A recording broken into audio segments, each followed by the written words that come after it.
Welcome to Part 1 of First Aid Only's three-part video series on OSHA and ANSI regulations for workplace first aid.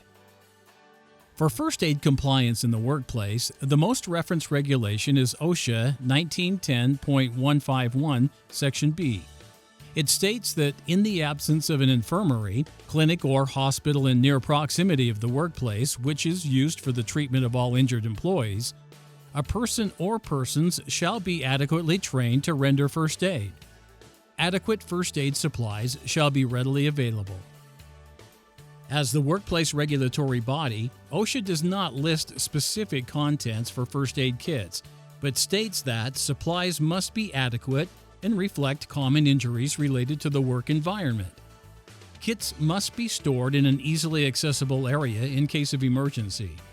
ANSI is referred by OSHA as a recommended, non-mandatory source of guidance for minimal first aid kit requirements. The ANSI Standard Z308.1 was updated in 2015, recommending a broader assortment and quantity of first aid supplies based on recent incident and injury data. This ANSI Standard introduced Class A and Class B first aid kits. Class A kits are designed to deal with most common types of workplace injuries, while Class B kits specify a broader range and quantity of supplies for more complex or high-risk environments.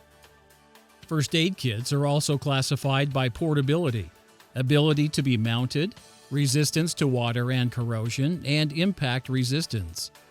These are described as Type 1, 2, 3, and 4 kits. OSHA conducts inspections often without advance notice. When an inspector finds violations of OSHA standards or serious hazards, OSHA may issue citations and fines. Citations describe OSHA requirements allegedly violated, list any proposed penalties, and give a deadline for correcting the alleged hazards. Effective January 15, 2021, maximum fine amounts are $13,653 per violation. Failure to abate can result in fines of $13,653 per day beyond the abatement date. For willful or repeated violations, the maximum fine amount is $136,532 per violation. Thank you for watching Part 1 of this OSHA and ANSI series on first aid. And to find out more about OSHA and ANSI first aid requirements, scroll down to the links below and reach out to your friends at First Aid Only.